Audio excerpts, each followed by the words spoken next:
Councillor Chambers? It's moved by myself and seconded by Councillor Pierce. They're in the wilderness by the looks of things, that the Brant County agenda July 26 be approved. As amended. Thank you. All those in favor? Opposed? Carried. Declaration of pecuniary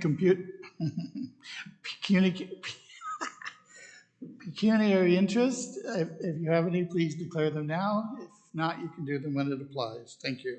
It's been a long day. Number 4 on the agenda is delegations. The first one up is 4.1, which is Patricia, and I think Patricia, is she the one that's, hello, welcome. You're going to present to us. If you could maybe tell us your full name, please, and who you represent, and then begin with your presentation. Yes, of course. Thank you very much for receiving us. For those of you who have not had the opportunity to meet yet, my name is Patricia McCarney, and I serve as the President and CEO of the World Council on City Data. And today I'm also joined by my colleague, Justine Hamilton Arvisace, who's our Manager for City Relations and Special Projects at the Wccd. So thank you for your time and attention this early evening. Good evening, Mayor Bailey, members of council, ladies and gentlemen. On behalf of the Wccd, we're so pleased to join you today and offer our congratulations on the County of Brant's Wccd ISO 37120 Platinum certification for the 3rd year. This 3 years of data that the County of Brant has now been reporting becomes critical in examining long-term trends and directing essential city agendas, such as your strategic plan, the United Nations Sustainable Development Goals and the 2030 Agenda, and of course, as many cities are confronting today, COVID recovery, the agenda on COVID. These 3 years of data continuity are an incredible accomplishment of Brant County, and we look forward to our continued work together. So in addition to the ceremonial aspect of today's meeting, we will also share a little bit more about this ISO work for those of you who are not familiar with it, and also really celebratory data points where the County of Brant truly leads in Canada compared to many other municipalities across our land, but also globally, where we work in now 40 countries across the world. So on behalf of the Wccd, first of all, congratulations to you, Mayor Bailey, to councillors on your visionary leadership in pursuing Wccd ISO 37120 Platinum certification and achieving this highest level, Platinum, for 3 years in a row. And I would be remiss if I didn't also thank Michael Bradley and his incredible dedicated staff, in particular Allison Newton and Delia Reich, who really were the inspiration for this. 3 years ago, they saw the light on data and had a vision about that for economic development in particular, and it's just been such a pleasure working with them. So with this certification today, the County of Brant joins the Wccd network of data-driven cities, which includes more than 100 cities across 40 countries.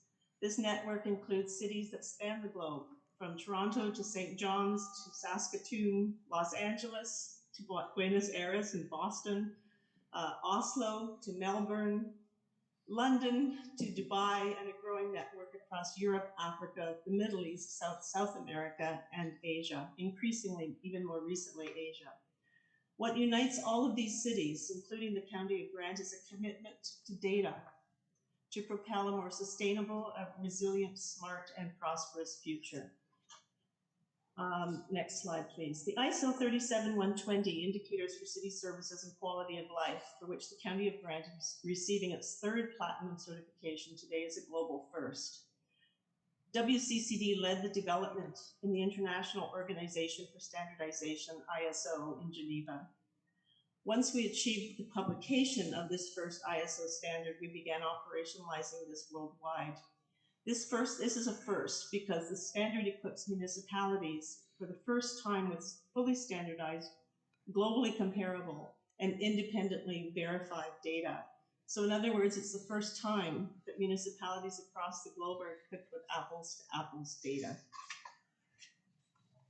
Brant's Platinum certification reflects the total number of indicators reported in conformity with ISO 37120. And I'm very happy to say once again, this is the highest level that you're achieving today. This certification is a world-renowned recognition of the caliber of your city's data to drive decision-making. It's characterized by the WCCD's unique certification process, which is verified in conformity with the definitions and methodologies of ISO 37120 through a process conducted both by WCCD in-house here in Toronto and by an independent third-party verifier globally. I also want to mention that in addition to ISO 37120, the WCCD is now also globally operationalizing what is referred to now as the ISO 37120 series of standards, which builds on ISO 37120 as the base and includes two new standards, one called ISO 37122, Indicators for Smart Cities, and another ISO 37123, Indicators for Resilient Cities. These standards, the critical nature of the first one, ISO 37122, was really demand-driven, as was 123. Cities were asking, what about indicators for smart cities? The smart city agenda was rising globally, so we took it back to ISO and we created ISO 37122. But most recently, ISO 37123 has become a very timely standard, and we're now rolling this out to early global adopter cities. ISO 37123 Indicators for Resilient Cities builds data to drive more resilience and risk-aversity in cities. This work was created in partnership with a really important partner of the WCCD, the United Nations Disaster Risk Reduction, or UNDRR, out of Geneva. This is the UN agency that is officially responsible for resilience worldwide. So they look at helping cities recover from earthquakes, from flooding, from ice storms closer to home, all kinds of risks. But increasingly, this has become very timely because of COVID. Cities, the early adopter cities that are stepping up in partnership with the United Nations and the WCCD are testing it and piloting it. It'd be really interesting to have the County of Brant consider this newest standard. It underpins also this newest program that we're the core partner on. It's called MCR 2030. That's the Making Cities Resilient 2030 campaign, which unites cities across the world to build data for resilient cities. MCR 2030 is inviting cities to join who are ISO 37123 certified. It'd be a pleasure to discuss that further with you in the future, especially now that you have 3 years of data continuity under ISO 37120. And welcome to open that conversation again as an early adopter city to join some of the global pilots that we're conducting. As of last week, the agreement with the UN and the WCCB was just signed, so it's fresh off the press. Finally, I just wanted to mention that all three standards, when you put them together, contain 252 key performance indicators. These KPIs were built by cities all around the world in demand-driven again, and we have kept consistent 19 themes, which are the core themes that cities need this data for, and they're consistent across all three standards now. And the last thing I'm going to say before I turn it to my colleague, this data now, especially because the County of Brant has now had 3 years of data continuity, we are thinking more and more and working with cities across the globe on applications of that data, or as we like to say, putting the data to work. With 3 years of data now, there's so much that can be done working with the County of Brant, looking to the future. Many cities are, of course, using the data for internal and global benchmarking. Internal benchmarking on trend analysis, year-over-year trends, but also global benchmarking across peer groups, which the WCCD visualization portal makes possible to graph and see how your data looks relative to the baseline of your first year, but also relative to peer cities across the world. But the third thing that cities are stepping up to, especially here in Ontario, we're finding is around strategic planning, how to embed this data into your strat plans.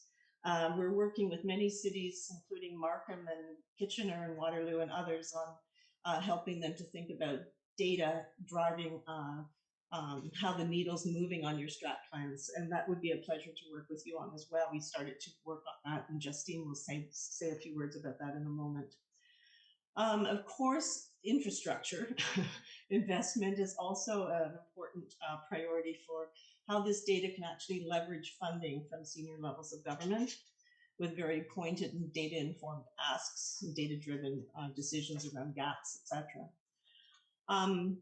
Also, I think one of the key reasons County of Brant joined us in the early days was around ECDEV. The whole economic development agenda was very much front and center in the County of Brant when we met Delia and some of your staff at a conference in the West. We are thinking very strategically about this because, of course, many cities here in Canada and across the world, this is one of the priorities, and putting the data to work. Let's think about how this data can inform economic attraction and competitiveness.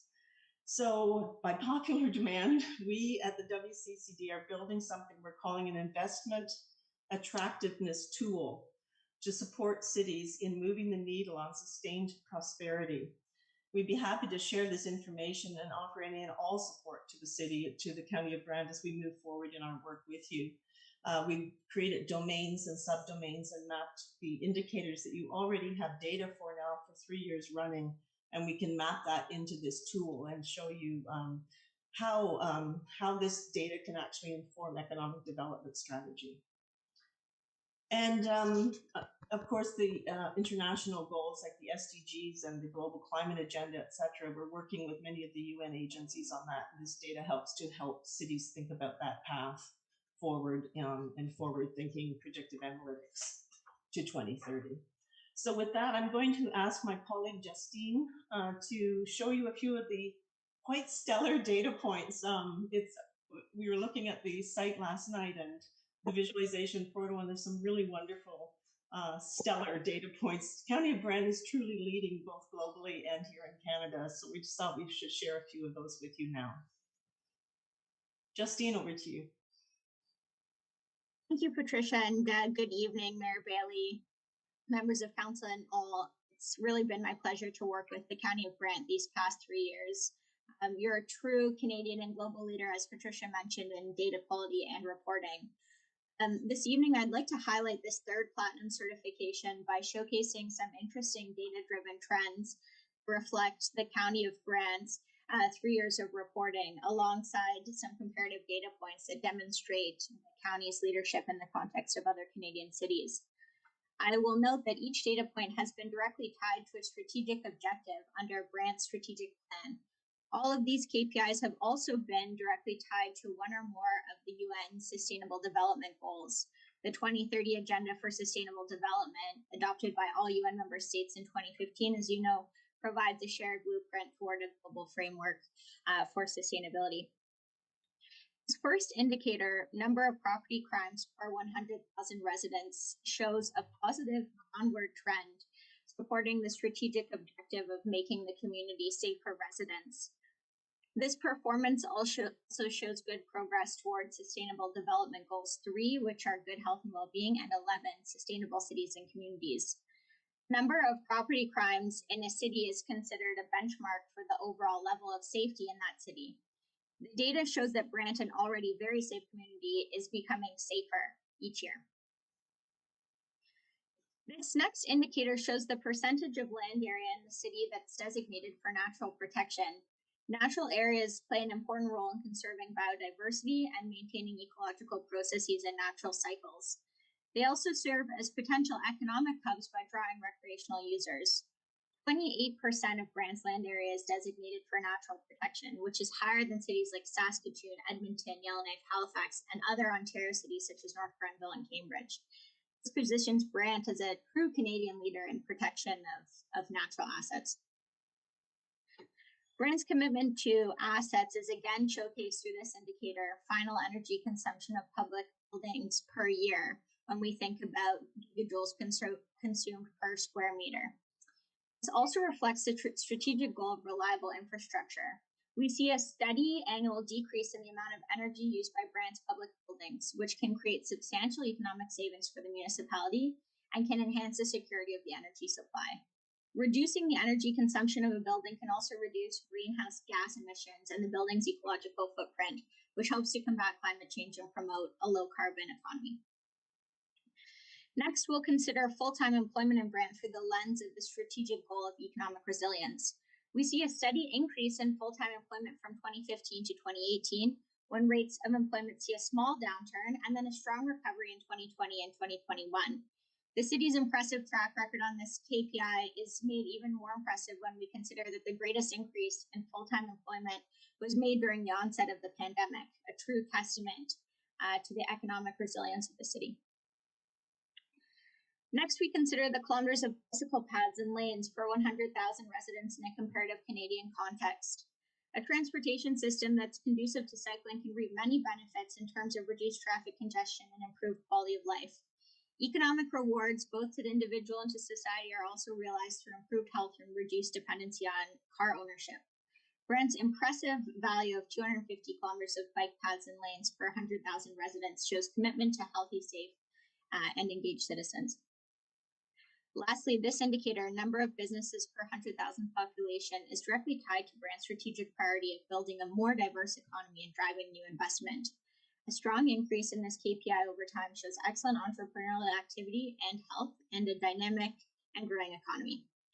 Now, as we move to the formal part of the presentation, I'd like to return to Wccd President and CEO, Dr. Patricia McCartney. Thank you, Justine. So the last few minutes, just to say again, Mayor Bailey, congratulations to you. Your leadership and your commitment to this critical work are an example of cities across Canada and for cities worldwide. It's my pleasure to now officially award the County of Brant with WCCD's ISO 37120 Platinum certification.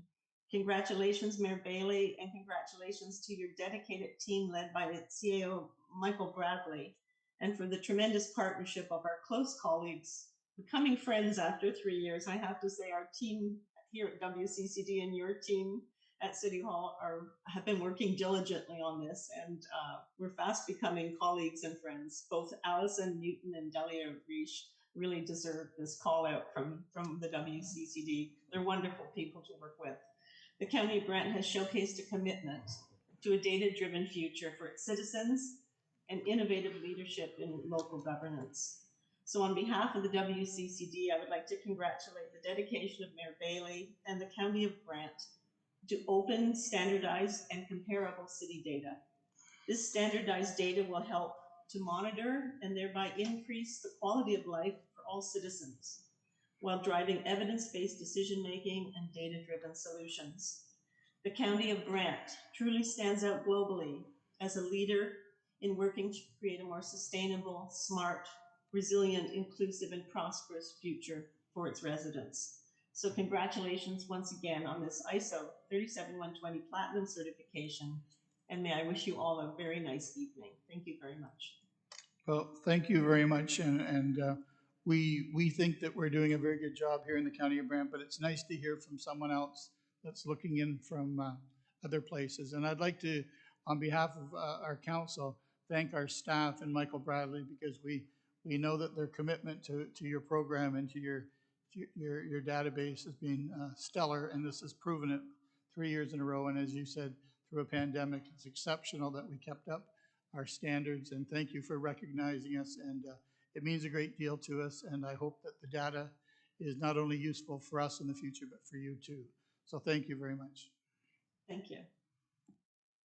Looking for a motion to receive, please. Councillor Howes and Councillor Coleman, all those in favor? Thank you. Thank you. Thank you so much. Have a nice evening. You too. Moving on to 4.2 on our agenda is the Brant Municipal Enterprise General meeting for the shareholders. I would first of all like to declare the annual general meeting of the shareholders open. As chair of BME, I'd like to introduce Brooke Hayward, who is the CEO, and ask her to make a report. You have the report in front of you. You have 10 minutes, Brooke. Thank you.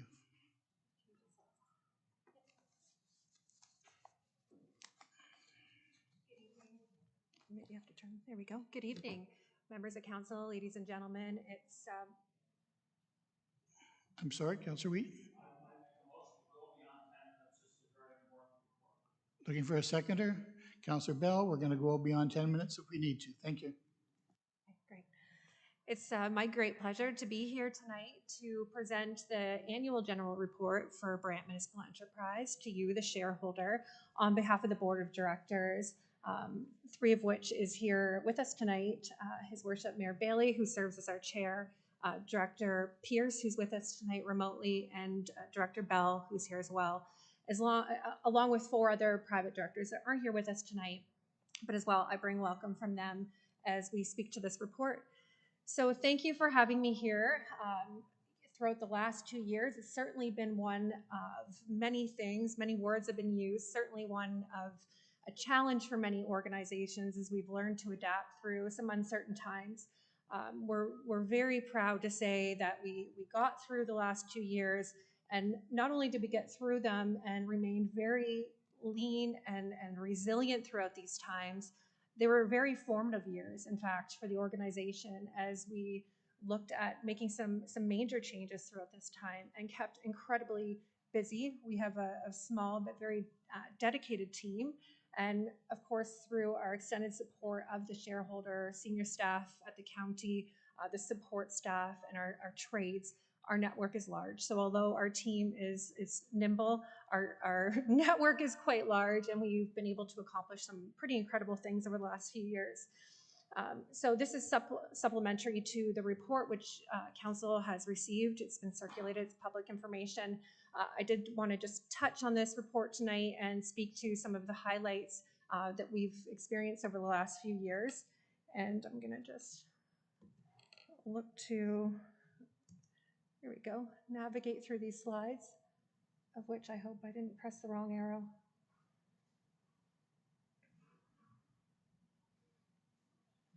Bear with me, but just as we get things, that's okay. Oh, there we go, great, thank you.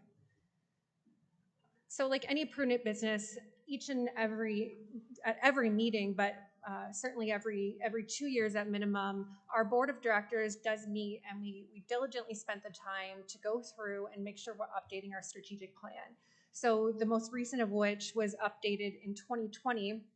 And we also just had another update to the strategic plan. We had a strategic planning session a couple months ago, and an updated draft strategic plan will be going through to the board for approval at the next meeting in the fall of this year to summarize some of the changes that have taken place to the organization.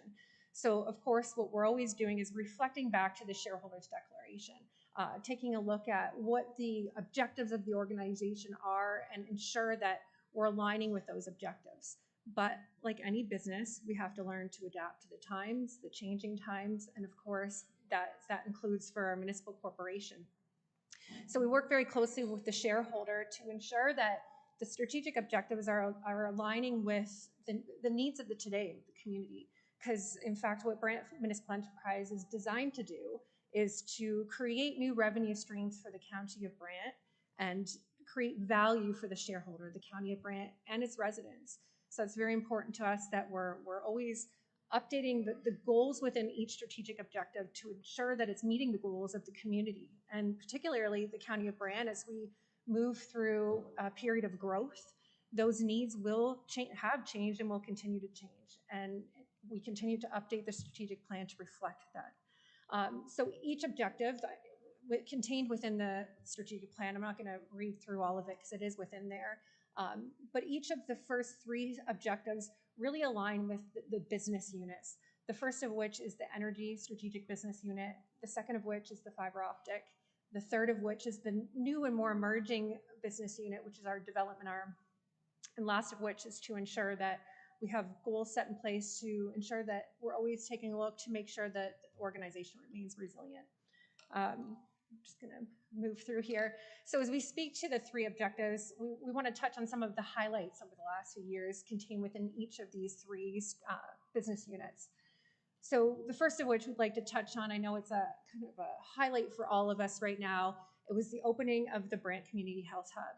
Brant Municipal Enterprise took a project management role within the development of the Health Hub, seeing the project through to completion. And we're very proud to say that the project is now open. It's creating a tremendous amount of value to all of the residents, not just here in the county of Brant, but beyond. Certainly those outside of the county are utilizing the services. We have some great services contained within the Health Hub that we otherwise didn't have within the county, including, we won't go through all of them, but certainly some of which I know the community is excited about is we have radiology here now, imaging. We have CAT scans and x-rays and mammograms. We have a cardiologist here in town. And I think this speaks to the testament of if you build it, they will come. And certainly now we do have some of these really critical services here in the county that we didn't have before. And this is truly one of the benefits of growth that I think is important to touch on is, you know, as the community grows, so does the need for services. And the county of Brant, I really want to commend this council, commend the senior staff of the county for their vision on this project, because certainly we know that the county support for it is truly undeniable. I think anyone involved with this project, I think it's important to say if the project was completed, it was built from start to finish through the pandemic. And despite that, it opened its doors to the community pretty close to the timeline that was established years before the pandemic came along. So just a few months behind, the project was delivered slightly under budget, which again is a huge success, especially during fighting times of inflation throughout the pandemic. And as well, a fundraising campaign where in fact we turned it off because we over fundraised, which is incredible. And it speaks to the support of the community. And just as we cycle through a few images here, I hope you've had an opportunity to go through the building. If you haven't just yet, you will see as soon as you go into the atrium there, towards the rear, there's a wall of gratitude, which highlights all of the donors and sponsors of the Health Hub. And we recently had the grand opening event, which was a huge success. And I think everyone could feel the love and excitement in that room as the community came together to celebrate. And we had a great opportunity to thank the donors that really made this possible. So again, I'd like to commend this council for your vision on this project. And we truly know that the community will feel the positive benefits as a result of this development for many, many years to come. And as we speak to the next, so as we talk about the development arm, that's where the Health Hub falls underneath for the municipal corporation. The Development Strategic Unit, Business Unit, the Health Hub, through a recent approval through council, will move over to the municipal corporation, who will continue to oversee the ongoing ownership and operations of this building. And now we will be looking for new projects to add to that portfolio that align with gaps in the community, whether they be, we'll get into that a little bit more, but other hub-like buildings or affordable housing or other things that this community continues to need. But you'll see a lot of overlap as we speak to the development or the various business units, including, although this was built through the development business unit, it also really tied nicely with both the energy and to a lesser degree the fiber at that time. The building itself, if you have an opportunity to walk around, it's very sustainable in nature. So we had an opportunity to, and even just the presentation we had before that, was as we talk about sustainable development. And I think the numbers we saw just previously showed that the county of Brant was exceeding that of some of their peers. And in many ways, sustainable building design has a lot to do with that.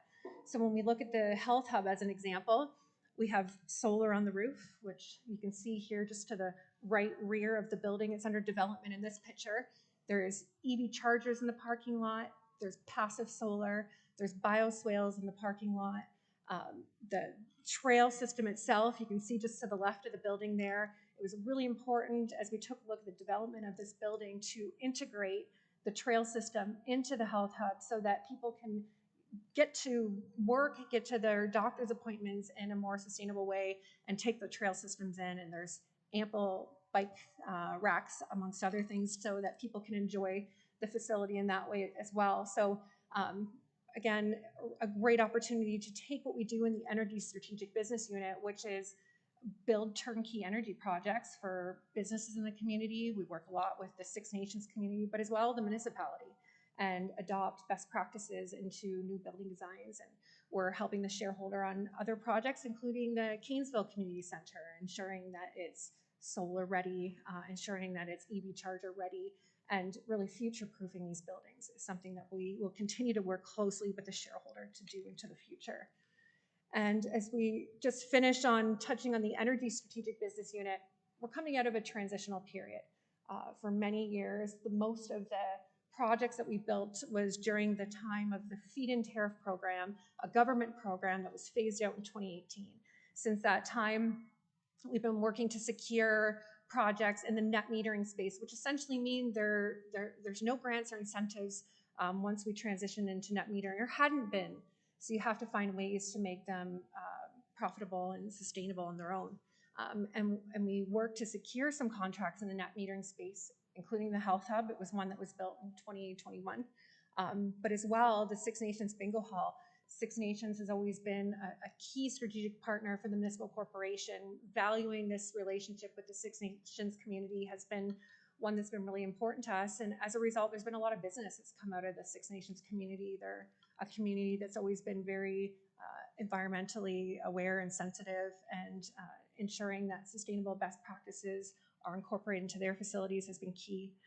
So we've worked with the Six Nations community to help secure any grants that are out there. There was some streams for our Aboriginal communities, and in fact, this project here, we helped the Six Nations community secure a grant as well to incorporate solar into their bingo hall, and we're nearly helping them get the facility close to electricity net neutral, which is really important for them. And I know that's something important for the municipality as well as we look at some of our buildings. And just before we move on to the next slide, I just want to close off on the fiber business unit. As we discussed earlier, we're always taking a look at ensuring that we're adapting when we need to adapt. And for many years, the fiber optic company was built consistently. It helped us get into some of the previously underserved areas of the county of Brant, and it helped to promote economic development in the business parks, to attract industry that otherwise were not there. But we saw this as we got closer to the next few years. We talked about it at the board level many times as a period of time where it was time to exit that market, as there was far more competition in that space, as the provincial government declared that they were going to be putting close to $4 billion into ensuring that every resident was connected to high-speed telecommunications by 2025.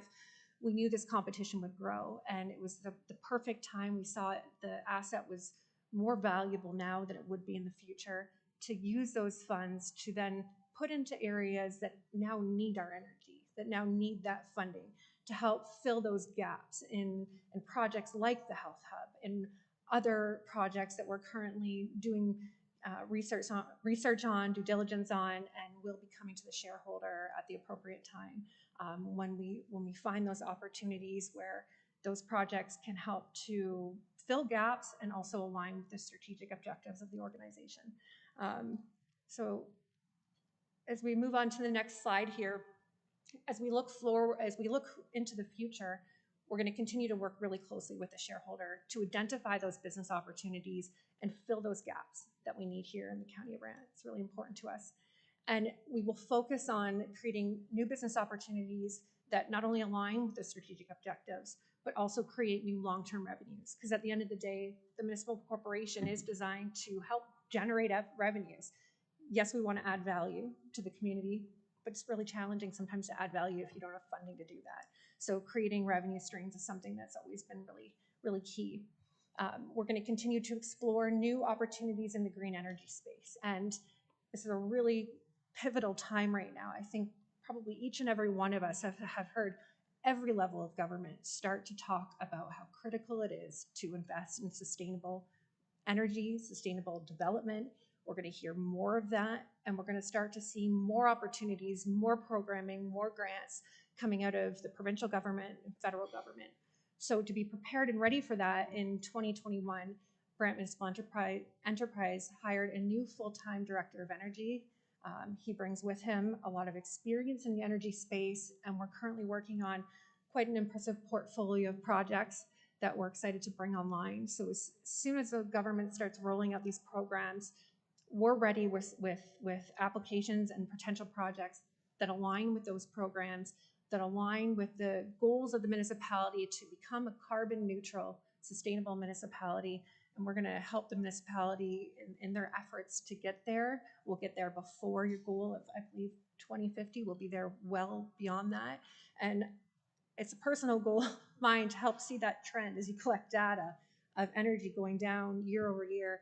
And I mean, in many ways, I'm sure that part of that aligns with the gaps of buildings being closed throughout the pandemic, but certainly a lot of it has to do with the efforts that have happened over the last few years in regards to municipal-wide street lighting retrofits, incorporating LED lighting into your buildings and net metering facilities. All of these measures are going to be equally important if we want to see that line going down as our community continues to grow. We'll be combating that, right? So all things that are really important to the municipal corporation, we know they're important to our shareholder, and we're going to work really closely together to make sure those happens. So just in closing, before I open it up for questions, included in the 2021 report is the audited financial statements, as well as some summaries coming out of those audited financial statements. And I would just like to make mention that contained within here, we'll see that Brant Municipal Enterprise continues to have strong revenue streams, low operating costs, a strengthening balance sheet, and a very strong cash position. So we're really proud of where we've come from over the last 8 or 9 years since 2013. And we really, on behalf of the board of directors, it's our true honor to be involved with this company, and we really look forward to the opportunities of the future. So thank you very much, and I would like to open it up for questions. Thanks, Brooke. Are there any questions for Brooke regarding her report or financials? Councilor Miller, you're first. Thank you, Mr. Mayor. Through you to Brooke, just a question of clarification. Did you say you're going to be hiring a director of energy, or you have hired a director of energy? Through you, Mr. Chair, we have hired a new director of energy. He started in the fall of 2021. Okay. Who would that be? His name is Sean Jakob, and Sean comes to us. He has quite a background in the energy space, particularly in large-scale commercial solar, battery storage, amongst other things. Okay, yeah, okay, I did meet him then. Okay, thanks, Brooke. You're welcome. Councilor Howes, you're next. Thank you, Mr. Mayor. Through you to Brooke. Great presentation, great numbers. Well done. It's a fantastic success story, especially with the Health Hub as the kind of the showpiece of it all. My question isn't so much about the past as it is a little bit about the future, and if the mayor will give me just a little bit of latitude on this. You touched on the topic of affordable housing and as a potential future element where the Brant Municipal Enterprises could get involved. Could you give us an example of what that might look like? Mm-hmm. And we're not holding you to it, and it's for those of us visualizing the future and different ways that we can try to improve that area within our community. I'm just wondering a little bit about just how Brant Municipal Enterprises could be involved. Sure. Thank you. Through you, Mr. Chair, to Councillor Howes. So to answer that question, it's something we talk about regularly. We just talked about it recently at the strategic planning session. And what we said we're going to continue to do is to look for the opportunities where we can work with the shareholder, and that could come in a number of different forms, and I can get to that in a moment here. But to look for opportunities where there may be funding to help make these projects possible. Because at the end of the day, if the project simply loses money, I know that we're here to do other things than just make money, you know, but if it does in fact lose money, then not to say that the board of directors and the shareholder couldn't recommend we get into that space, but it starts to change the strategic objectives of the organization. In essence, we would have to then change the strategic plan. But we're always looking to identify, is there funding out there, whether it be federal, provincial, Or is there unique opportunities to utilize land that the county has to create, maybe they're, pieces of real estate that have multi-use. Maybe there's some housing in it and there's some commercial in it to help offset the costs associated with subsidizing some renting or more affordable, we'll call it renting solutions. Whether it be partnering with strategic partners, it could be private sector, it could be the city of Brantford, it could be Six Nations community, to utilize land to introduce housing. Those are some different ways. So taking a look at county land if they have it, and looking for funding or unique partnership opportunities to bring that housing online. We could also, and the CAO and I have spoke about this, the county's getting into some affordable housing, as we know. There's a recent project approved on Trillium, and the South Dumfries housing project is another one.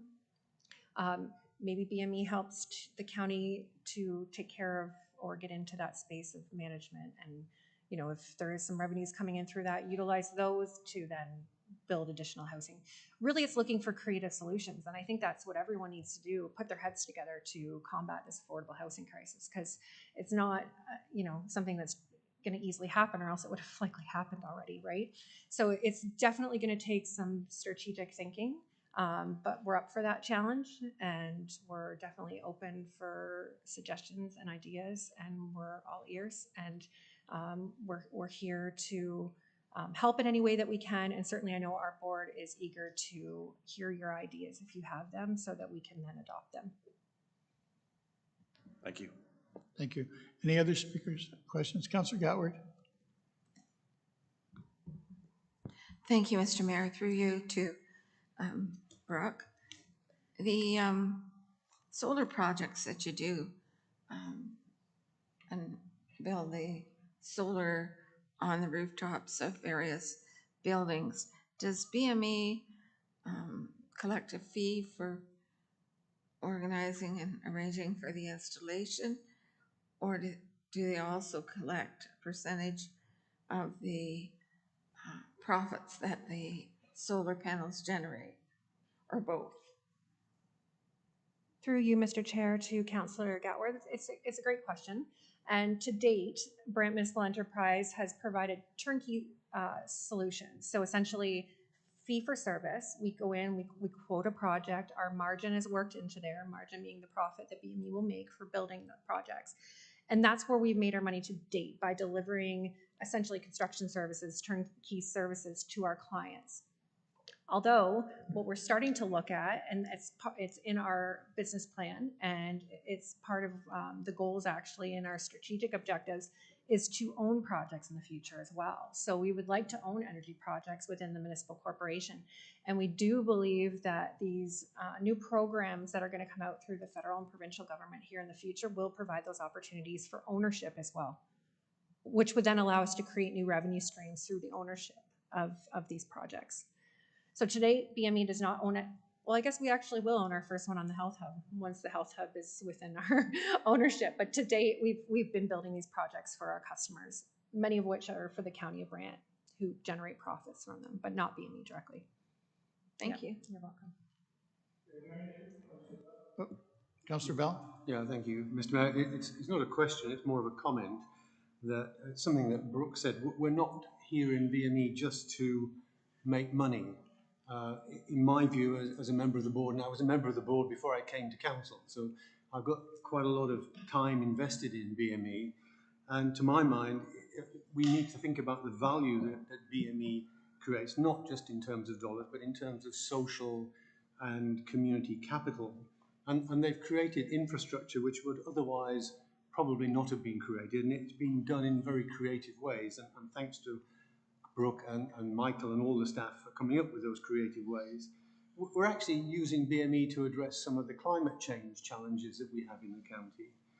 One of the projects that we're looking at now is to increase resilience in terms of energy storage.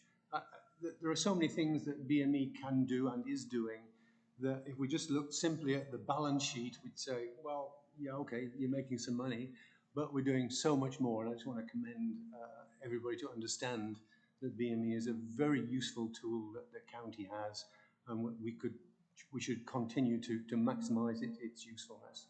Thank you. Thank you, Councillor Bell. Are there any other questions to Brooke before we make a motion to receive her report? Seeing none, I call on Councillor Bell, please. Yeah, moved by myself and seconded by Councillor Pearce that the Brant Municipal Enterprises Annual Report of 2021 be received as presented, and that the Brant Municipal Enterprises Annual Financial Statements for the year ending December 31st, 2021 be received as presented. Thank you. All those are clear? All those in favor? Opposed? Carried. Thank you. Thank you, Brooke, for all you do and how well you do it.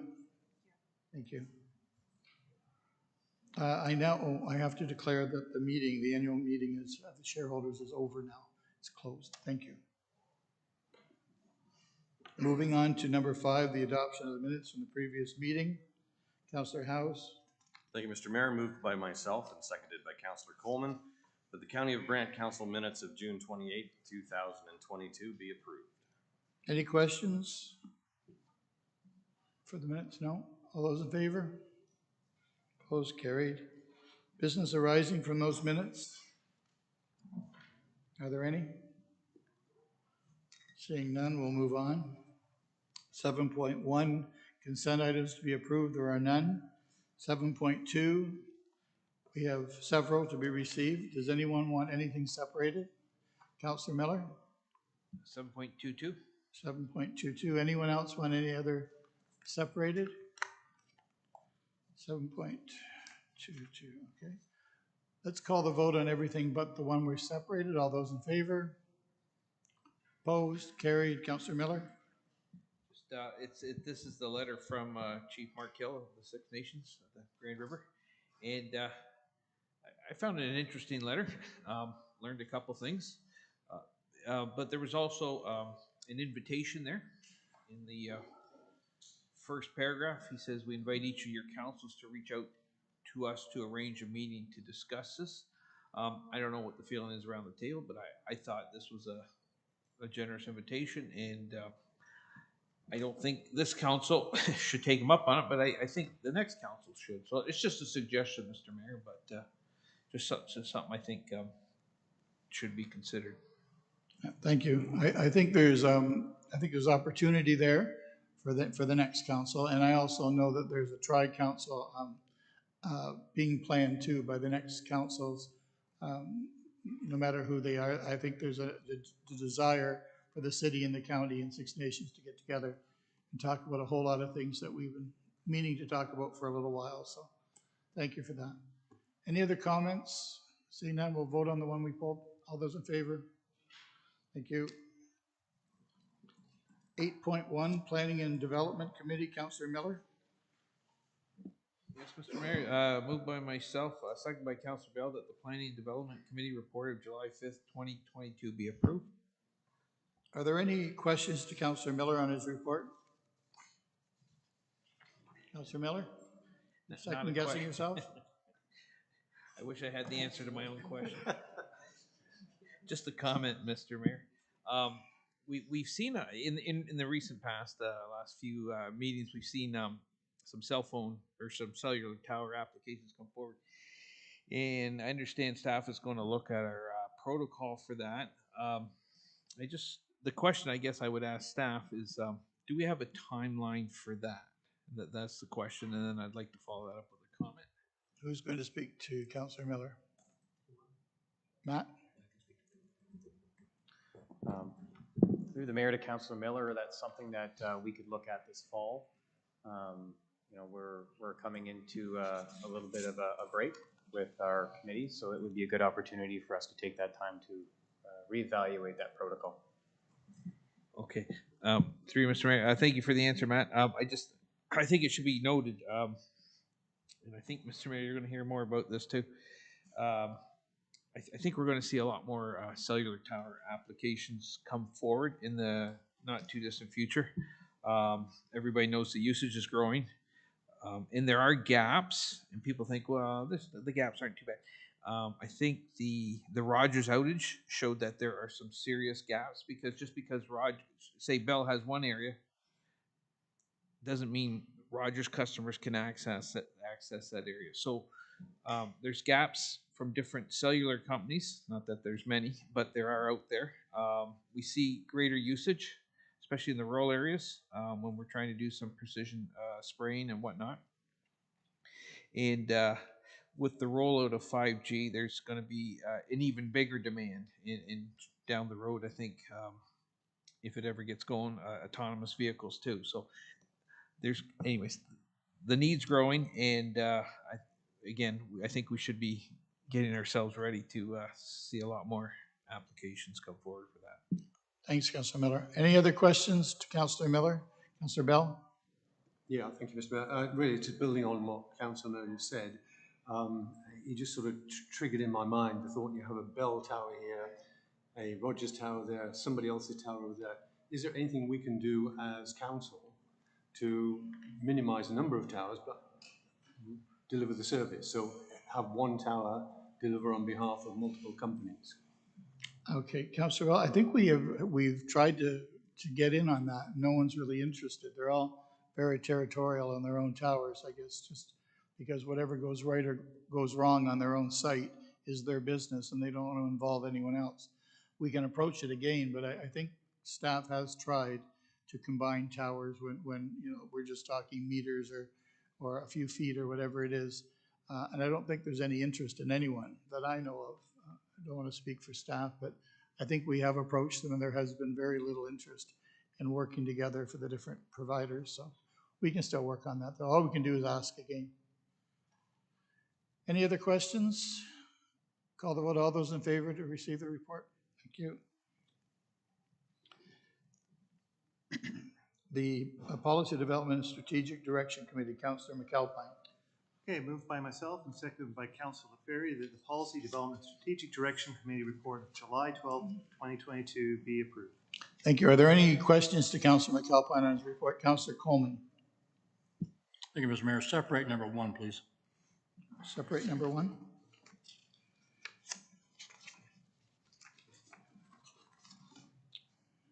Okay. Any others to be separated? Vote on everything but number 1. All those in favor? Opposed? Councillor Coleman. Thank you, Mr. Mayor, and it's unfortunate I could not be here at that meeting. I was in the field, but I would have voted against this recommendation that night. I having great concern with this trees bylaw, the whole structure of the way the trees thing has gone since I got on council in 2003, and I was asked to be on the trees committee, and I really learned a lot. And I was really proud of the way the work was done, that everybody got to come in front of a committee and had a hearing. Now we don't have that. And I'm not criticizing staff, but I think the residents do have the right to come in front of committee and make a hearing, have their hearing. And when that committee report went to council, then there was a second chance, just no different than our planning committee or any other committee. So, and I really take, this what bothers me here is the clear cutting permit equal to or greater than a ½ hectare. That affects nobody in this room other than myself, because you're all living on lots. It hits the farmers, and that's where I'm concerned. So I will not be supporting this recommendation. I know it will pass, but I won't be supporting it, Mr. Mayor. Thank you. Thank you, Councillor Coleman. There was Councillor Wheat. I agree with Councillor Coleman. Brian and I have talked about this on the phone before the meeting. He said he couldn't be here. I wanted to vote no that night, but unfortunately, those who voted yes, and I never called for the no vote, I didn't get a chance to vote, but that's okay. And I'll vote no again tonight, because we used to have a tree cutting committee, tree committee, where things like this would be discussed. And that has been disbanded. And it affects us, and I've got a resident in the ward that I represent, although I represent the whole county, but there's a person in our ward right now that's affected by this policy. And to cut down a couple of trees and replant 10 doesn't get a chance to speak to it whatsoever. And that's why I'm going to vote no tonight also, because I think in the future we need to get back and having a tree committee. I remember Coleman was there, David Miller was on that committee one time, I believe, and so was Counselor Gatwood. And people need an opportunity to speak. And I'll talk to you after about it, David, because I know you've been emailed on it. And that's why I'm going to vote no also. Thank you, Councillor Wheat. There was discussion that night on who it was fair to and sizes of properties and things like that, but it still obviously got voted through with council, but we heard you both, so thank you. Any other discussion on one before we take the vote? All those in favor? Opposed? And carried. Thank you.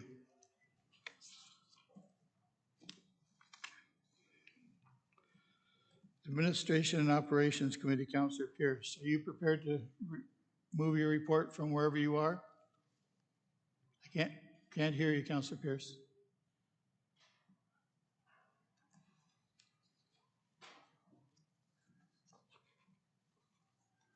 Can you hear me, Mr. Mayor? Yes, I can. I can hear you. You must be in Switzerland. You're echoing. Right. I'm not sure what's going on there. My apologies. Turn your other device off if you could. It is. Okay, then talk slowly. It's not going to work, Councillor. One more attempt? No. Nothing. No. Councillor Wheat. I would suggest that his vice chair make the presentation because we do have a quorum here. That's right.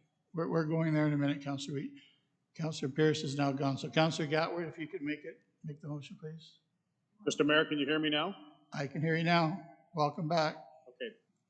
My apologies for that. Moved by myself and seconded by Councillor Gatwood that the Administration and Operations Committee report of July 19th be approved, noting there's 14 recommendations. Thank you. Are there any questions to Councillor Pierce quickly or Councillor Gatwood whenever you feel like it? Seeing none, call the vote. All those in favor to receive? Opposed? Carried. Thank you, Councillor Pierce. Thank you. Sorry about that. That's okay. Number 9, staff reports. First one. It's very clear who has this. Councillor Gatwood, could you read this for us, please? Certainly, Mr. Mayor. I'd be happy to read it. It's the replacement of fire apparatus, and it's moved by myself, seconded by Councillor Chambers.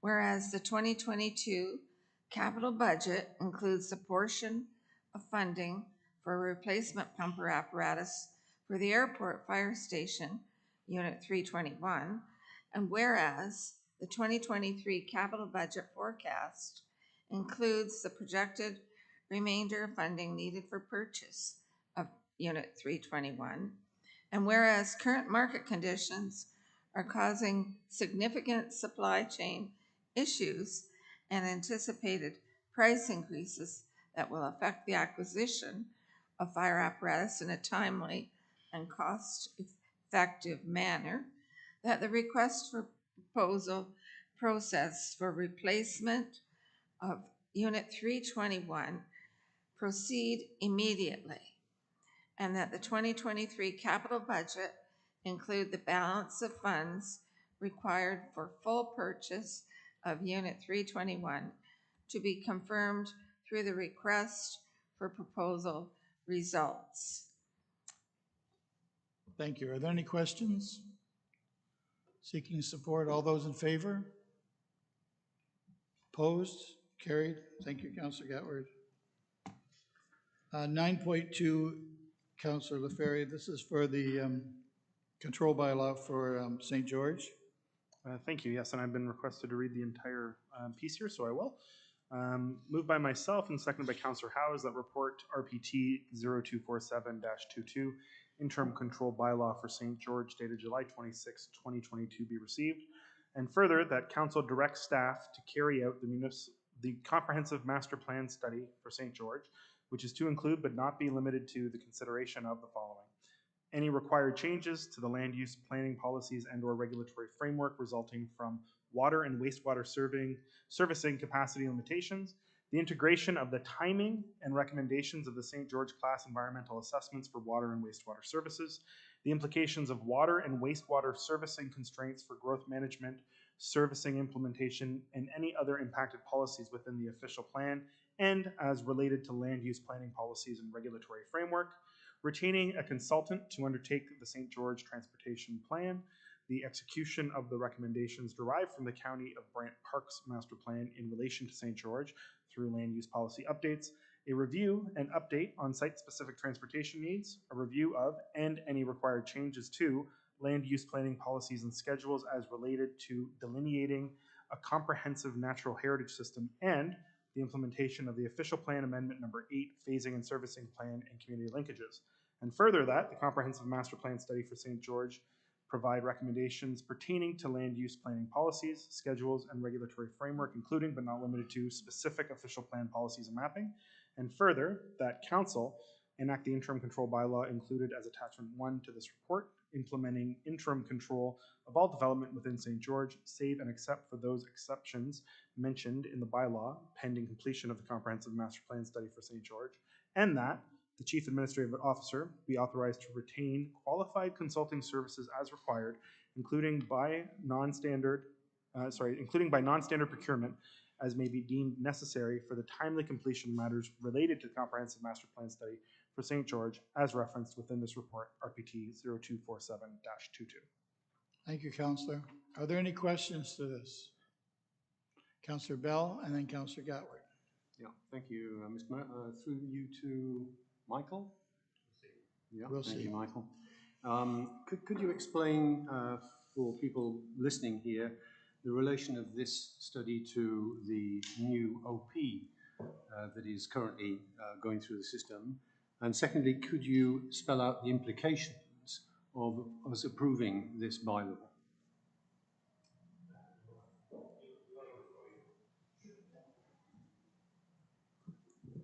Through your worship, I think Mr. Matt is probably the best to answer that question as our in-house planner. Thank you.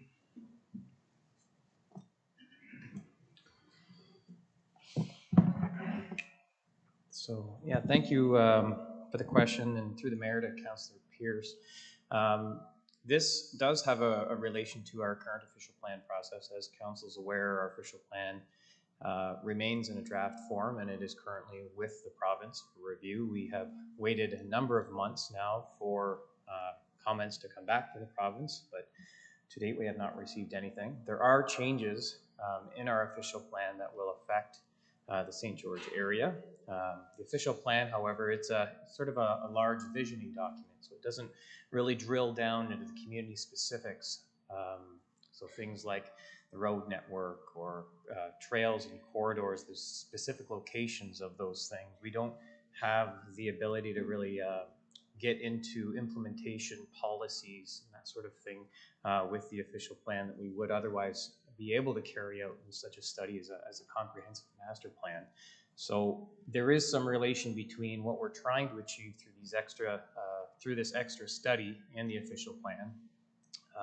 To further that, once we have conducted this study, and the findings and recommendations of this studies would then be implemented, hopefully. One way of doing it would be to do that through our current official plan policy.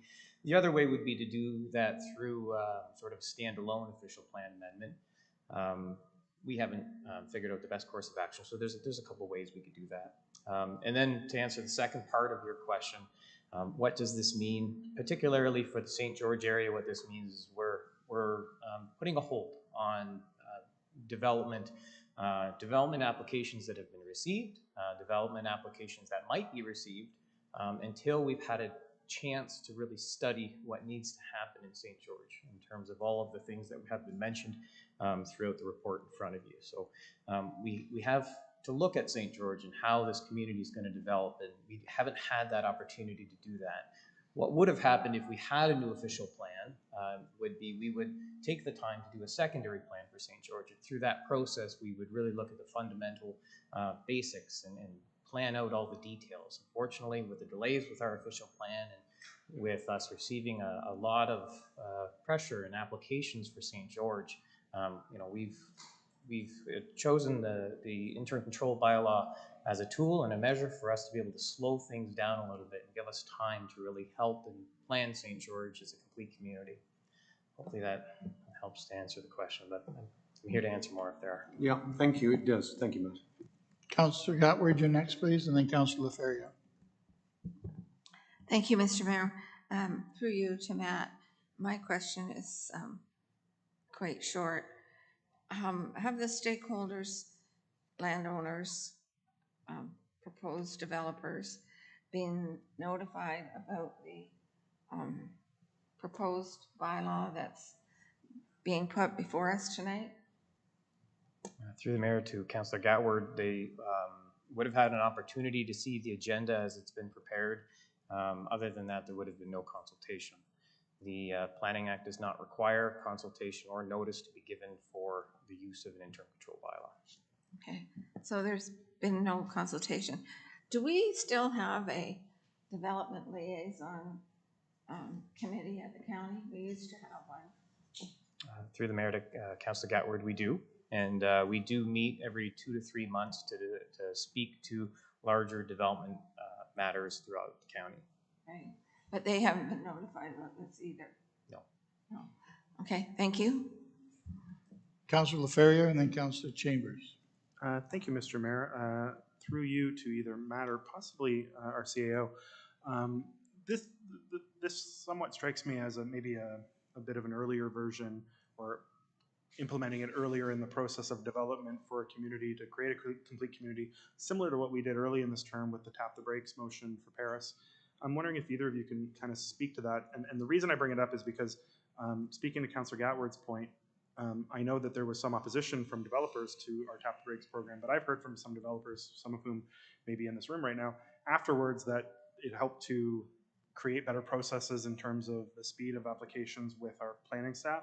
It also helped to avoid some serious issues that happened to developers in neighboring communities where water and wastewater services stopped development, where 72 basements were poured and that's it, and then wrecked over a season because they could not access the water and other services infrastructure needed. So could either of you kind of speak to the similarities between this and the Paris tap the brakes motion? I'll give that a try. So through the mayor to Councillor Laferriere. So there are definitely some similarities between the two. You know, obviously the most obvious is just the pause of development. We can't prevent applicants from submitting applications, but we can take them and hold them and wait for these studies to be done.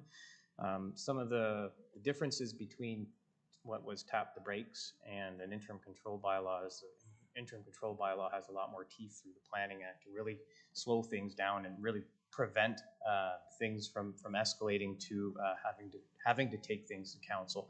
So that would be the big difference between the two. And if I could have one more follow-up, Mr. Chair, through you to Matt. So when those applicants come in, because they've come in anyway, and this is something we discussed with tap the brakes, when the pieces of the studies are done and development sort of is staged and controlled in a positive way, does the process for the applicants remain the same in that if they apply now, are they first in the pipeline once these studies have been undertaken and once we know what our infrastructure, wastewater and water servicing capacities are? Is it sort of still, they don't lose anything being in the queue other than the actual time to get the data? Yeah. Through the mayor to Councillor Laferriere, what I will say is, like, if applications have already been submitted or if they are going to be submitted, we'll continue to work with our applicants and landowners as much as we can while these studies are occurring. There are some things we really do need to figure out through these studies that will eventually help these landowners and developers. For instance, the transportation infrastructure is really a piece that we really need to nail down. Without knowing how that's going to develop, it's hard for us to know. And it just takes a lot more time for us to go over different options for finding routes for traffic and that sort of thing. So definitely this is a tool that slows things down, but it doesn't prevent development forever. It just gives us a time to play catch up with some of the studies and plans that we need to put in place. Mr. Bradley. Thank you, Your Worship. And in addition to what to Matt's response, And I think back to the original question, I think what the community desires is orderly development. That's what we all desire. And I think, when I was here when we set this process for St. George, we set a process that we believed would result in orderly development. So we triggered environmental assessments for water and wastewater that would address the needed capacity to allow St. George to build into its existing settlement boundaries. We assumed that would take a couple of years, 2-3 years. It ended up taking 8. And I think a lot of that was, those delays were because of assimilative capacity issues with the Ministry of Environment. And that's fine, but it took a long time. And then we assumed that the OP would be in place late last year, and it's still pending. So again, these things don't go as they're assumed to go, and so we're behind. I think we can agree that we're behind on this. So we're looking at this. I'm looking at it as an emergency brake. And to Councillor Gatward's comments, the idea of emergency brake is you use it very quickly, and I think we've reached a point where we see a lot of planning applications coming out of queue into St. George. We don't have these studies, and we don't have this understanding and these this orderly planning in place. We could have if things had gone according to plan. They haven't, and so we're going to use the emergency brake. And the emergency brake is applied quickly. It's applied abruptly, but it will give us that pause so we can actually move forward with this comprehensive study, sort these things out as Matt just outlined, and I think get ourselves in a position where we can see orderly development in St. George. So that's I think hopefully that adds some context to both Councillor Gatward and Councillor LaFerrier's questions. Thank you. Thank you, Michael. Councillor Chambers, please. Yeah, and compared to tapping of brakes, this is slamming on the brakes, and that's what we should be doing, I guess, and I don't think anybody's arguing that. My question relates to applications that are deemed complete but not decided on. How does this affect them if through the interim policy control period, the policy framework changes? So you have a complete application that is sitting on hold, and then at the end of the day, the policy framework changes. How does that play out in the planning process for the developers that have the complete applications? Through the mayor to Councillor Chambers, it's a good question. There is something called the clergy principle that would apply in this case. We do have a number of applications that have been received that are deemed complete, that are in process. The clergy principle states that if an application's been deemed complete and it's in process, the policies of the date that it's been deemed complete, they apply. While that's the case, we are working towards updating our policies, making things more efficient, making things more complete, so that when we do review their applications and we have a better understanding of where things like roads and services and all these things are going to, when they're going to happen, where they're going to happen, it will inevitably make it easier for them and for us to process their applications. The idea is to really try to have a better understanding of how and where development is going to occur, and really it's for the betterment of the entire community, including the developers.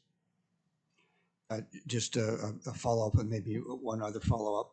In terms of time, with the applications that are deemed complete but not decided upon, it's my understanding the interim control bylaw is for a 1-year period, and it can be extended 2 years. So these applications may be, could possibly be, depending on how long it takes to do the study, delayed 2 years.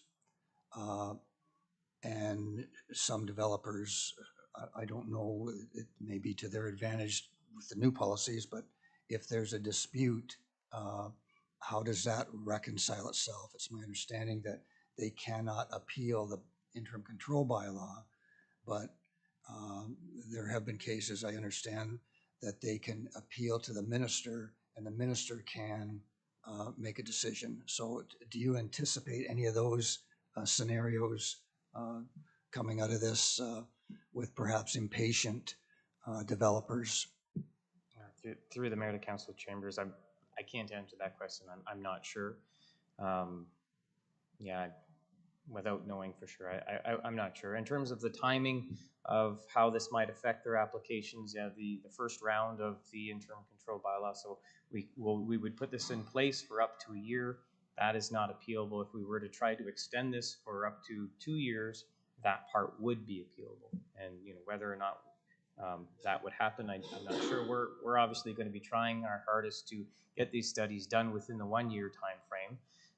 And I think the other reality with all development in St. George right now is there's no servicing. Servicing is simply not available. So it's very hard to move anything forward right now without that servicing being available. So we have time to get these studies in place, to figure out what's going to happen. What the interim control bylaw is doing is just putting a pause on these applications so that we're not making decisions about things we don't know the answers to yet. Thank you. Thank you, Councillor Chambers. Any other questions? Councillor Miller? Just I read this, and I thought it was a good idea. You're looking at more than doubling the size of St. George. I mean, let's get it right. And we've sat around this table, we've seen the applications come in, and it's just, I often sit there and I wonder, how does this fit with the this or that, and it would be, I thought it was, I think it's great. I think this is great. I think we need to breathe in that part of the county and just make sure it all fits together. And you talk about trails and whatnot, and I think that's great. So I definitely support it. Thank you, Councillor Miller. Any other questions? Councillor Wheat? That's not a question, but more of a comment. In regards through you, Mr. Mayor, and through Matt to Councillor Chambers, I don't think, in my opinion, it's going to bother too much of the development community because most of the developers know right today we do not have capacity in the sanitary sewer system. So they can't move forward anyway. Now, this interim bylaw covers more things, particularly the transportation master plan. But there isn't capacity in the sanitary sewer system to allow any developer to go forward today. And they're not going to be able to go forward tomorrow because we haven't expanded the sanitary sewer. So I think most of the development community should understand this. And I think the general public in St. George would understand this too, because we do not have the capacity today, so they can't move forward. But this here will really help us out in the transportation master plan and how we're going to handle potential traffic moving forward. And I'm supporting this. And thanks for Councilor Ferrier for bringing it forward. Thank you. Thank you, Councillor Wheat. Taking the pressure off of McAlpine and I. Councillor Gatward? Thank you, Mr. Mayor. So we did a plan for Southwest Paris back in 2001, 2002. And would this plan be a similar template to what we did for Southwest Paris? It would lay out roads, subdivisions, blocks of land, the master transportation plan, although there's a special consultant in this memo to, or this resolution to do a St. George transportation plan separately. But would this in the end come out looking like what we did for Southwest Paris? Somebody want to answer that? Through the mayor to Councillor Gatward. So there are a number of balls in the air right now with St. George. So the transportation master plan, servicing studies, what this would resemble is something to a scaled down secondary plan, something at a community level that would show how the transportation network would be set up, to show how land uses would work together, how trail systems would be connected throughout the community, really allow people to see how their community is going to grow in the future and how they'll be able to work and live in their community. That's the idea behind this study. Thank you. Thank you. Councillor Bell? Thank you, Mr. Mayor. One more question to Matt, if I may. Will this interim bylaw and the work that goes behind it lead to a phasing of development plan for St. George? Through the mayor to Councillor Pierce, good question. Council will be familiar. Earlier this year, we did a servicing allocation. Oh, sorry, Councillor Bell. sorry. Council will be familiar, we did a servicing allocation report and strategy earlier this year, and that is part of what we're going to be studying as part of the St. George area as well. And that will help us to figure out how the phasing of development would roll out in the future. Sorry about that. Are there any other questions?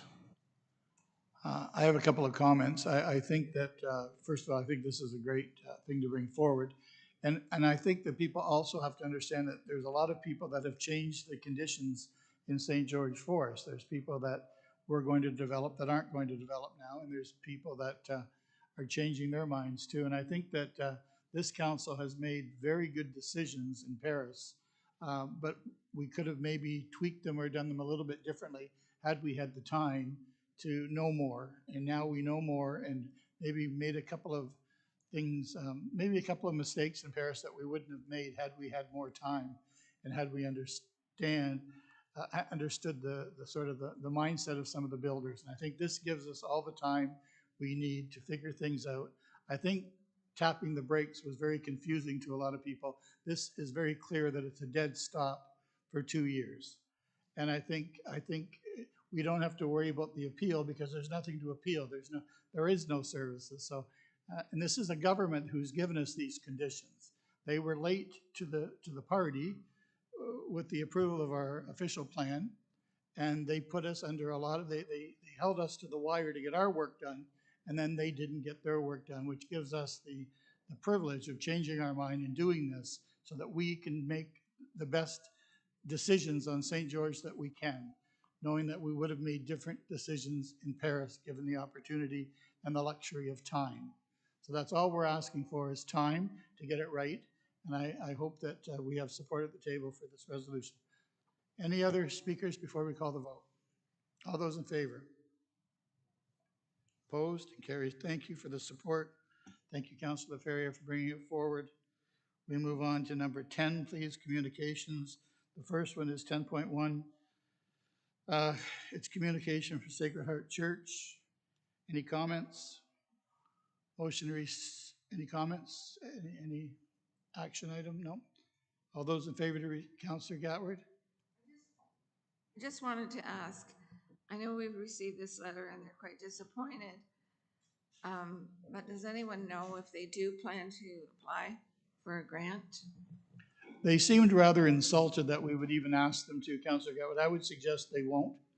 I don't know if you want to refer back to what they said about it, that they found it a little degrading for us to refer them to a grant. So I'm not sure they were very impressed by our suggestion, but it'll be up to them. Okay, because we did give smaller grants to other churches during the grant process. So I don't know if they know that or not, but thank you. Thank you. Are there any other questions? Looking for a motion to receive the communication. Councillor Wheat and Councillor Ferrier, all those in favor? Thank you. Moving on to number 10.2, hard servicing projects.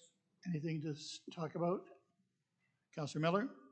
Yeah, very quickly, Mr. Mayor, I just want to say that we've done a lot of work converting gravel to hardtop, but the person whose road isn't done doesn't care about all the other roads that are done, as I found out from talking to other people. So there's a lot of people that in our county that are still hoping and asking that their gravel road gets converted to hardtop.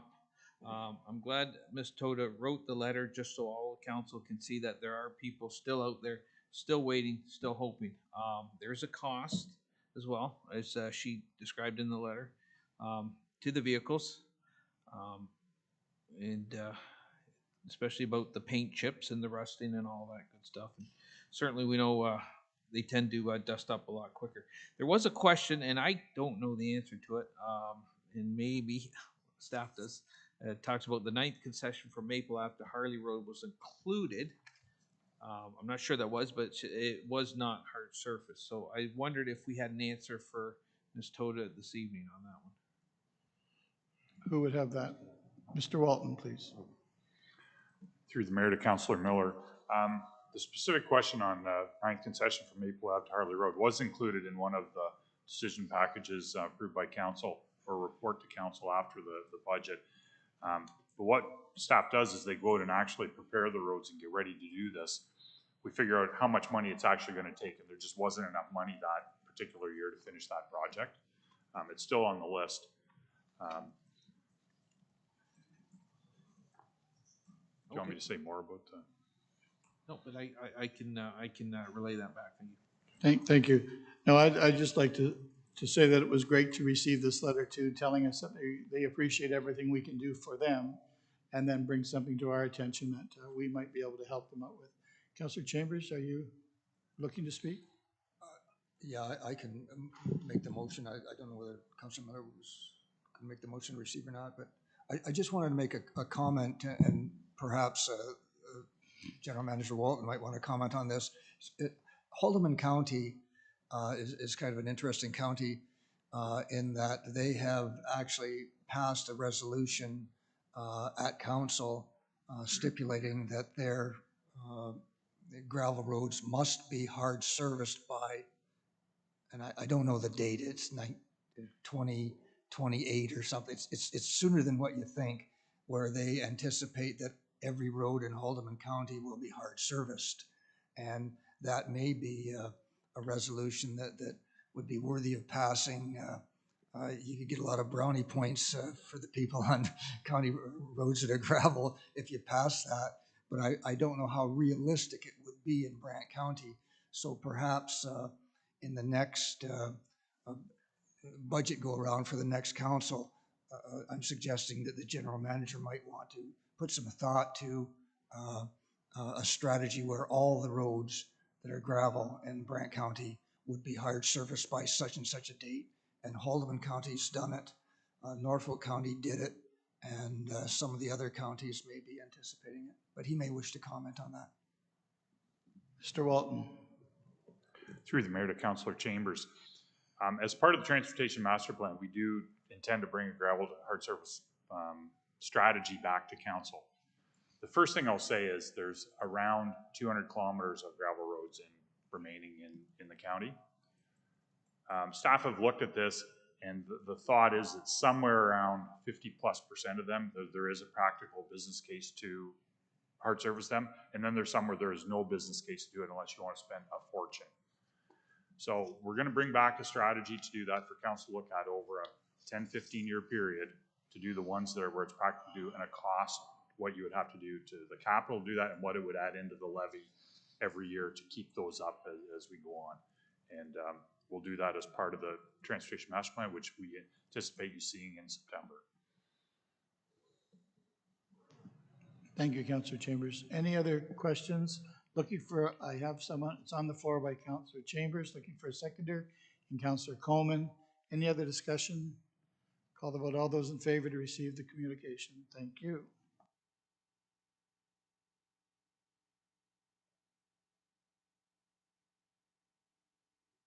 Councillor Pierce, you can step in at any time. I haven't even been watching for your hand. Have I ignored you at any time? It's all good, Mr. Mayor. Thank you. 10.3, this is a request from the Paris Drinks Fest to recognize them as a municipally supported event. Councillor Howes, do you want to speak to it? Thank you, Mr. Mayor. I read through this, and I don't see a downside to complying with their request, and I see it bringing them some advantages. So I'd be prepared to say let's support them in their request. Yeah. Are there any concerns about this application? Anyone? No. Seeking a seconder then from Councillor Howes, Councillor Ferrier. All those in favor? Opposed? Carried. Thank you. Resolutions, and we don't have any. Other business, Councillor Miller had something to say. Thank you, Mr. Mayor. Just a swift update. We had a SWIFT board meeting Friday, and there's 4 areas that ExploreNet are working on in the county. The good news is that they are all on track to be completed for May or June of next year. When that's all done, I am going to publicly thank the individual who was spearheading that in our county. I will say that the good news is that starting next month, it looks like that certain premises in the county will start to be hooked up. So I thought that was good news. They don't all come on all at once. You can hook them up as they lay down the fiber optic. So that was all good news. At the end of the day, or well, not at the end of the day, at the end of the SWIFT project, which will conclude, like I say, June of next year, 2023. There's still going to be a lot of residents in the county without broadband. But as you probably know and hear and people talk of, there's three main programs coming out either from the federal or through the province. And these, we are told that will hook up all residents to high speed by the end of 2025. I will bet significant money that won't happen, but that's neither here nor there. But anyways, so if you're ever interested, the three programs are, and I'll say it so that they're in the minutes, and you can look them up. But for the clerk, for Alicia, they're ICON, ICON. There's UBF, and the third one, I believe that's the provincial one, is ASIP. They call it AHSIP.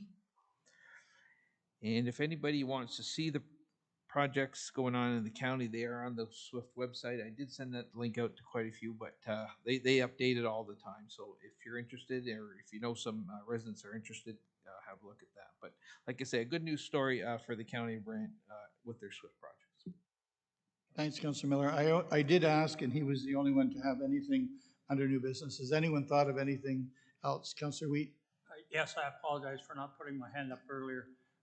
I'd like to lighten the load a little bit for our clerk, and rather than having to spend half a day trying to find people to move things and second things at this meeting, that the mayor just treat it like any other committee meeting and find some way to move the project. Well, thank you, Councilor Wheat. That'll save us about 17 minutes, and I thank you for that. Whatever. Thank you. I just was trying to lighten the load for Alicia, not you. I didn't think you'd be doing it for me. I was pretty clear you weren't doing it for me. Yeah. And she enjoyed speaking with you. She told me that. There you go. Are there any other thing? Mr. Mayor, I'm making that a motion. Would somebody like the second? I guess it failed. I think you'll just keep talking to Alicia on the phone. Thank you, Councilor Wheat. Are there anyone else that wants to say anything about anything? Seeing none, we'll move in camera. Who has that? Councilor Wheat. Oh, Councilor Gatward. Yes, I have something that I wanted to report to council, and I maybe should have done it under the Administration and Operations Committee. We had last month a delegation from the John Noble Home, and I mentioned to the committee at that time that we were going to have a meeting with MPP Bouma, and we did meet with him, and I got a call from him the next day, and it was encouraging news because he indicated that we would probably get a meeting at AMO with the minister, and he suggested to our administrator, spoke to him about ways the province might be able to help with our new build. So that was very encouraging news, and I wanted to let everyone know that. That is good news, Councilor Gatward. Thank you for that. We're going to go in camera now. Councilor Wheat, can you take us there? Yes. It's moved by myself, second by Councilor Coleman. County of Brant Council convene in camera to discuss the proposed or pending acquisition or disposal of land, litigation and potential litigation, including matters before administrative tribunals, and advice that is subject to counselor-client privilege. Thank you. All those in favor to go in camera? Opposed?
We're moving on to ratifying the decisions made in camera. Councillor House.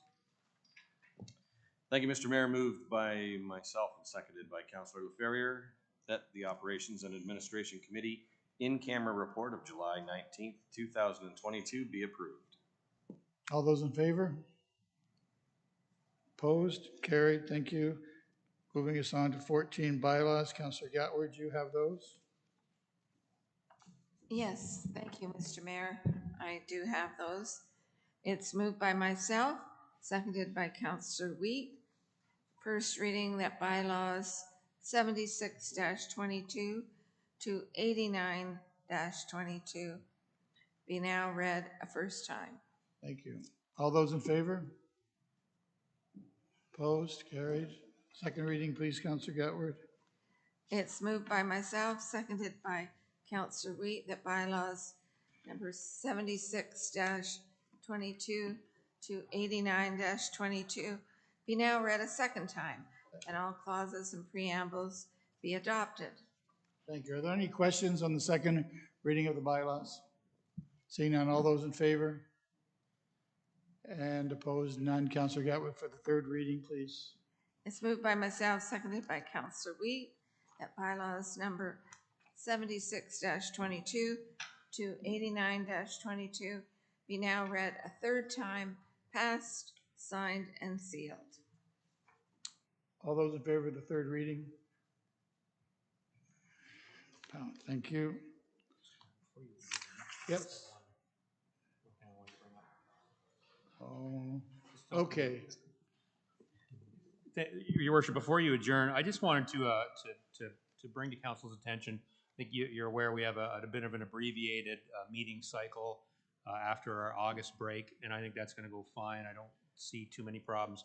One problem we are looking at is our planning and development committee for September is going to be a long one.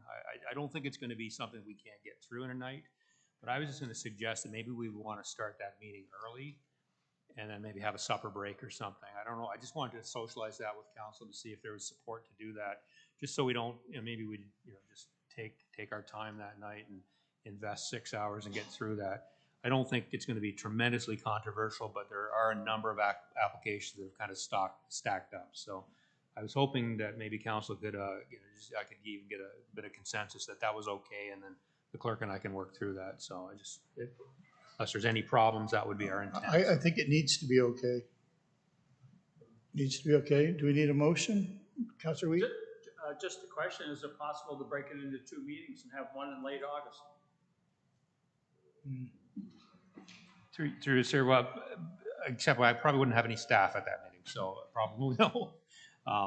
But I think we could either break it up into 2 meetings in September, or I don't think it needs that. I think we can get through it in it's about 5 hours. It's not a huge meeting, but it's longer than I would think we've seen this term. So that our suggestion.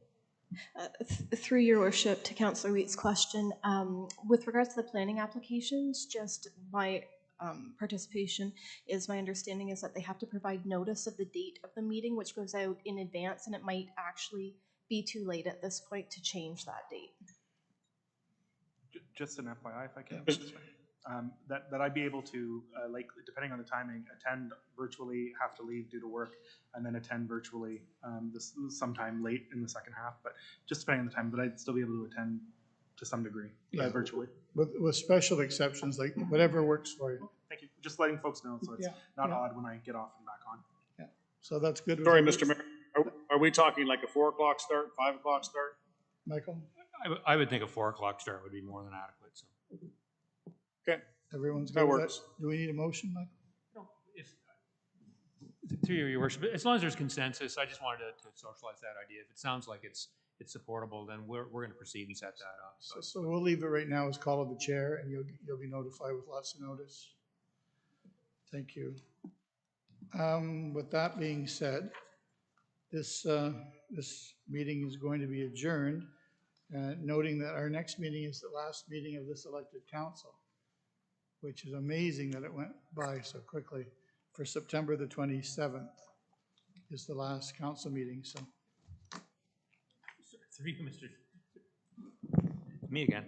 I think, so the clerk and I did discuss it, just actually yesterday about calling a meeting after the election, just a special meeting of council. And I think we'll be chatting with you about that, because I think that was brought up earlier this month.